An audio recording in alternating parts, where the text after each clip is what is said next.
we shall be talking about one of the characters from the show that is the quintessential quintuplets. And what we're going to be talking about today is basically going to be simple talking about Miku Nakano. And now, if you guys aren't familiar with the quintessential quintuplet show, well, that is my favorite quintuplet. Like, I can't even lie to you about that. Miku, I literally have a Miku keychain thing. Miku is my phone case. I have my phone case off right now, so I'm not really able to show you, and I don't really know where it is. But in the general sense, yeah. Watching the two seasons of the Quintessential Quintuplets and then watching the movie, it really still hurts watching the movie, like just seeing like how the potential Miku could have been there if Futuro had ended up choosing them.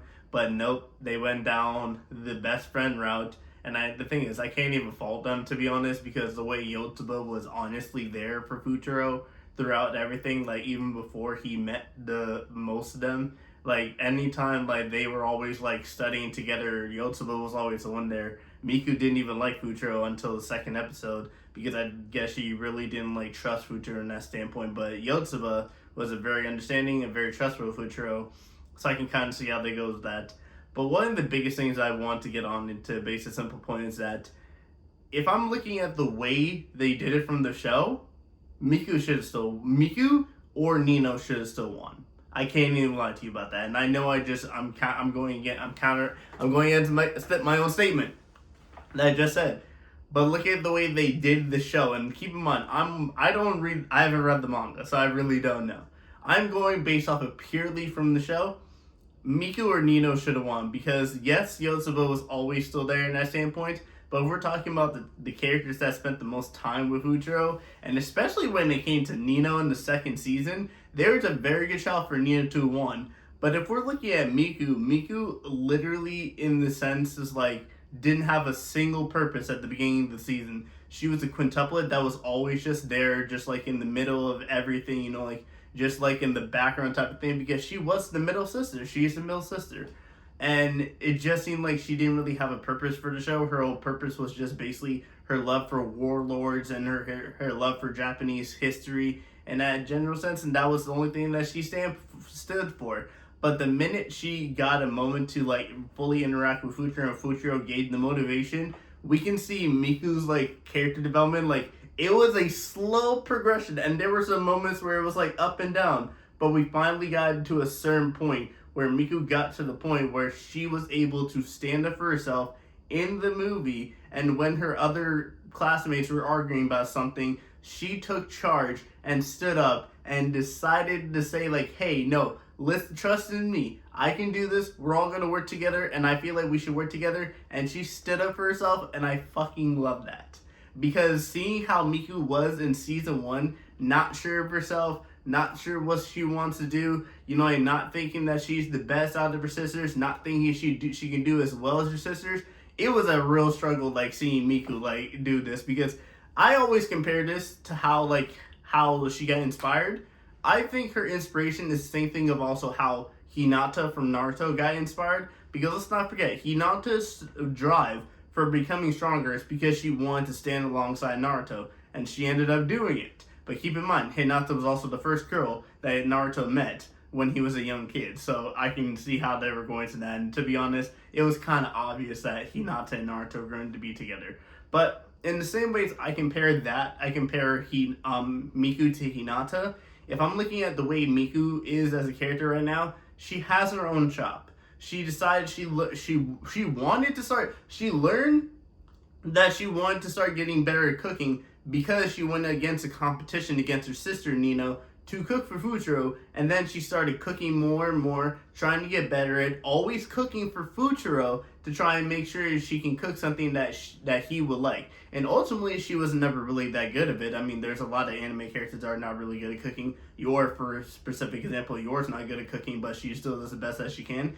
But Miku eventually got better with help thanks to Nino, and she started learning how to cook food properly, and then she ended up making food that Futuro eventually liked because she made some chocolate, came back one day, woke up one day, and was like, oh, where's the chocolate? Futuro's like, oh yeah, I had them. They were good. And you can see the happiness on Miku's face through all that. It was a job well done, and it was a moment that she can be truly proud of. Now when it comes to the whole simple standpoint of like the final like confession, I still stand on this, and I will always stay on this. The way they did Miku's confession, no matter how badly the sisters were trying to mess it up, and I know they weren't doing it on purpose, but y'all were fucking that up, especially Nino, knocking them both into the water, and then Miku had to change into Itsuki's underwear at that standpoint. But then the confession where Miku's literally in her element. She's in the Japanese culture. She's in the Japanese history. And she's pointing out everything and saying, I love that, I love that. And then points to Futuro and then says, I love you. That is still one of my favorite confessions to this day. And I know Miku ended up saying like, oh, she was really talking about her sisters. But we all know she was talking about Futuro. She just didn't say anything. And then when it came to the movie and we can see like how she spent the day with Futuro, like, bro, Miku at any point was always acting like a jealous girlfriend. Like, she was always acting like a jealous girlfriend. Because I remember when Yotsuba was telling Miku, like, oh, Futuro's outside talking to a random girl. That face that Miku delivered is one of the most funniest faces I said. Because it's like, he's talking to who? He's talking to who?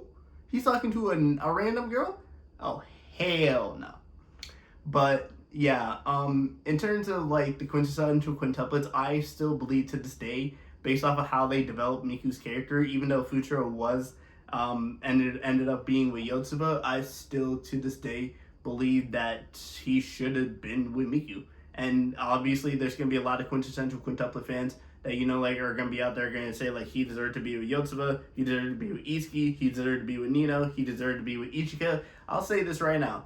In terms of how I can see, I can see all of them together, my first choice, I'm standing on this, is still going to be Miku.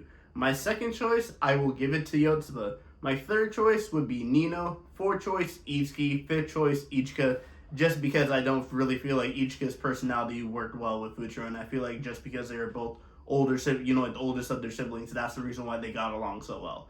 But if I can't say this right now, to end this video, if I'm looking at the genuine standpoint of what they could have done in the quintessential quintuplets, and I've seen how other animes have done it as well, Futuro could have married all of them. Futuro could have literally married all of them, and all of them would have been fine. Because they're all fucking sisters. They are all sisters sharing the one guy, and they know that he loves them individually. Futuro has literally said he loves every sister individually in a different type of way. So there you go. If they really wanted to do it, they could have pulled it off. And do I really think that people would have been upset had he married all five of them? No. Because at that point, if you marry all five of them, every single fan of every single quintuplet would have gotten their ending. But yeah, in a simple standpoint, my final just fully discussions, like even no matter what happened, just with the character development, how he was around with Miku, like always interacting with Miku, I definitely think that the ending should have been Futuro choosing Miku over Yotsuba.